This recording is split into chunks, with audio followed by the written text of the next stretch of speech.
ما دو سوره داریم، هر دوشم برای خیر شر. دو سوره داریم که اونها را معوذتین میگن. سوره های چی؟ معوذتین. قل اعوذ برب الناس ملک الناس اله الناس.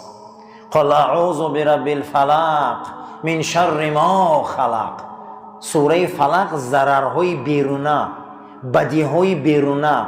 من شر ما خلق. سوره ناس ضررهای درونه. ای ضررهای بیرونه و درونه باید ای خدا پناه طلب کنیم. ضررهای بیرونه قل اعوذ برب الفلق. بگو ای حبیب محمد پناه می طلبم من از پروردگار صبح.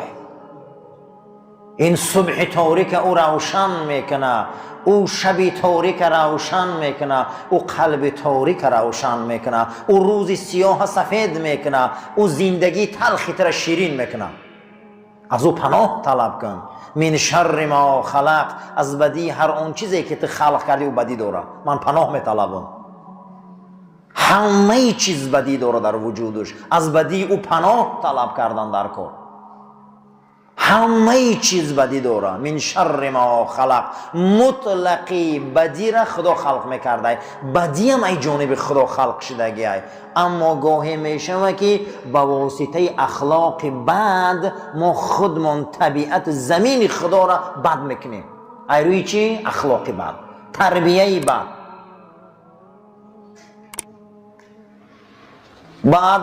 به ادب نه این که همچه خچه کرد بد، بلکه آتش در همه آفاق زد. حضرت رومی میگه به ادب نه این که یک خش لعنتی کنه، کثافت با نیم دنیا را میسوزونه.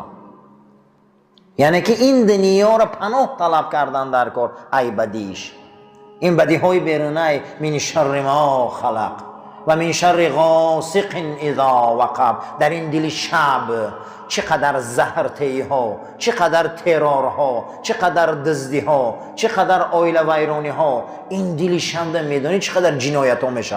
اکثریت آدم های بزرگ در شب نابود میکنن. ما پناه میطلبیم ای سیر این شب. ما از اون زهر و قاتل و اینقدر زهرهایی که در این دنیا هست، اینقدر آفت و بلاهای طبیعی که در این دنیا هست، پروردگار ما از پناه میطلبیم. من شر النفثات فی العقد. از این جادوگرها ما میترسیم، از این رشته بازی های اینها ما میترسیم. در یک جادوی اینها هزارها و میلیون ها انسان هلاک میشوند. در یک جادوی حزب کمونیست 60 میلیون آدم جان دست داد. یک جادو بود، یک جادو. ما پیانیر میشیم، ما کمسمال میشیم، ما این میشیم، ما این میشیم. 80-90 سال عمر جادو کردن به معنی گذشت رفت.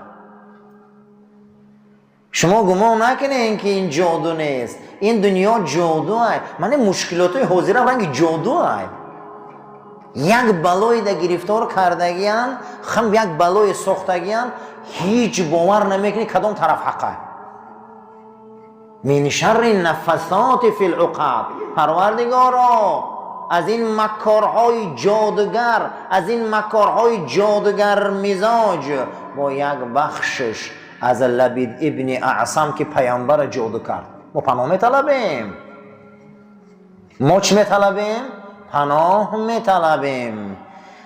در وجود مردم یهود آمونیزم بود، یعنی گوپرستی و یک شخص به درجه خدا بردن. یک شخص به درجه خدا بردن. این از مردم جادوگرای مصر به میراث بردن که در مردم مصر گو قدر قیمت داشت. گو چی داشت؟ قدر قیمت داشت. دویم سوره بقره نامش چیه؟ گو. گو در ویا قدر قیمت داشت. اینها در 400 سال همش نفثات فی العقد جادوگرا شدن. همون جادوگری 90% یهود با پررگی از آیین ابراهیم برو آمده بود، مگر چند دانه با درجه شدن، مزتر شدن، نال شدن، در جادوی فرعون غلام شدن. عزیزای جادوی آدم غلام میکنه، جادوی آدم رو در ازالت میبره. جادو این دنیا دا میسازن. شما یک مراتبه بینین کو میگن بیرژه، تمام همون مسان هایی که در بریتانیا امروز 6 میلیون زندگی میکنن، بیرژه دنیا رو اداره میکنن، میگه بیرژه این آینه جادو های. آینه چی های؟ جادو. همه رقم گذاری بیچاره رنگ جادوش کردن، پولش در همون رقمش در کارت میبینم این روز، همون رقمش میبینم، نمیدونم با منفیت کی چرخ زده است، جادوش کردین. با همونا کم خیلی نگاه میکنه، اگر همین بگم باشه خولی هم کنه دست مایش نمیبیوه. یک جادو ساختیان، یک جادو ساختیان در دست من دادین. همین تلفن‌ها همین که سحر من کرده که قدر پدر مادر دوست رفیق همسایه و برموندگی رو برو 6 دقیقه‌اش میگه السلام علیکم، من خبری نگاه دارم. من شر نفثات فی العقد. خدایا ای جادوگرا ما میترسیم، جادو من کردیان. این جادو را که حق حل میکنه؟ انا همون خیر البشر، خیر الانام، خیر امت، خیر رسول حضرت محمد مصطفی همون حل میکنه این جادو را، همون حل میکنه این جادو را، همون حل میکنه. میگه پناه طلب کنه، این ضررها پناه طلب کنه. اخلاق و تربیه کسته شده این جادوها. چی به از منبر نگویم، چی به موعظه نکنیم، چی به امر معروف نکنیم، چی به نگویم، چی به نگویم. در جادوی اینها گم شدیم، جادوی اینها ما را حیف میکنه. اما اسلام چی میگه؟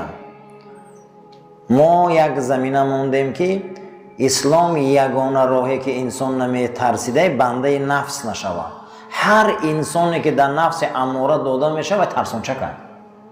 یکمین برنامه‌ای که امام غزالی مونده چی بوده؟ نفس پرستی. همین نفس اماره که ما را از چارچوبه عقل شریعت بیرون میکنه، همین خیلی نفس کسی داده شده و میترسه. خونوی بلند شده، تجارتی کلان شده، دیگه همین قدر توبه از گفتن همه چی را پیدا کرده، او دیگه گپی حقه گام میزنه، میگه معلومات هم میگیرن دستم. انا همینه، انا همینجا معلوم میشوه. همین نفسای بی‌معنی، نفسایی که از حد زیاد ما را ترسانچک میکنه. میگه وای او قدر تجارت داره، زراعت داره، او قدر کار مونده، میگه او دعوت حق میکنه بطره، میترسونده ما را نمیکارو. دویمش اولیای ابلیس شدن، کسی که دوست ابلیس است. ابلیس دوستاشو میترسونه.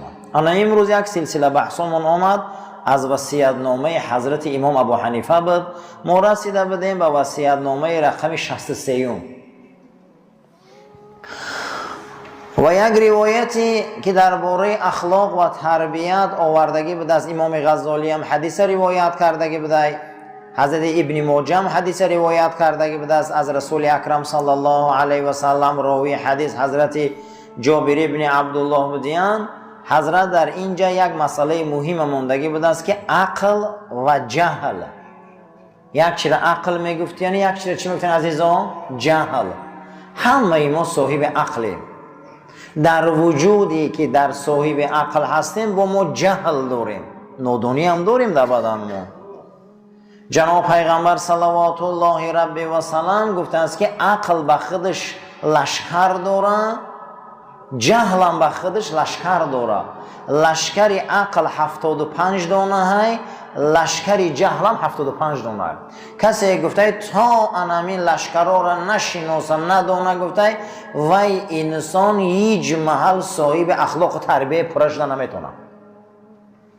چند تایی سپاهی داشتن هر داشت؟ 75 تایی.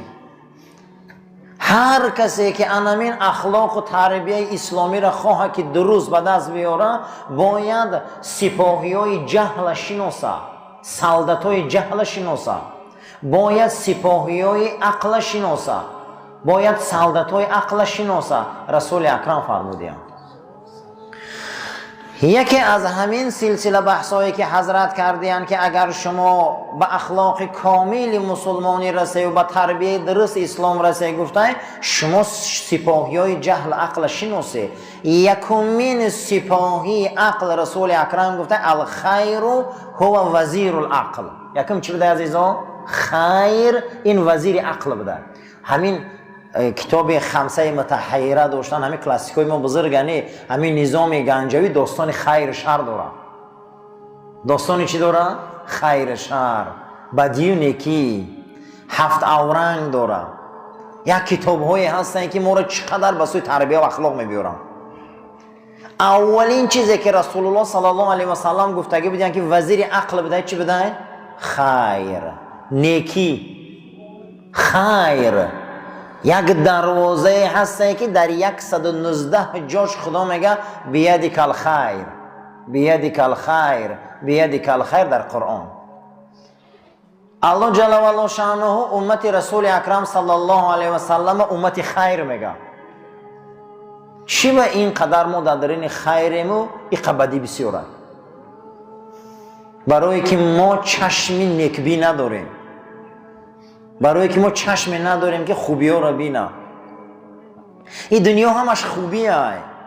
این بنا از خوبی آباد شد، این بنا از خوبی درش پر شد، این بنا از خوبی همه جاش نو شد. همه اینها از خوبی های. این جوان مردان ای خوبی به دنیا آمدیان، همه اینها از حلالی به دنیا آمدیان، همه اینها یک رحمتن. وجود اینها همش خوبی های.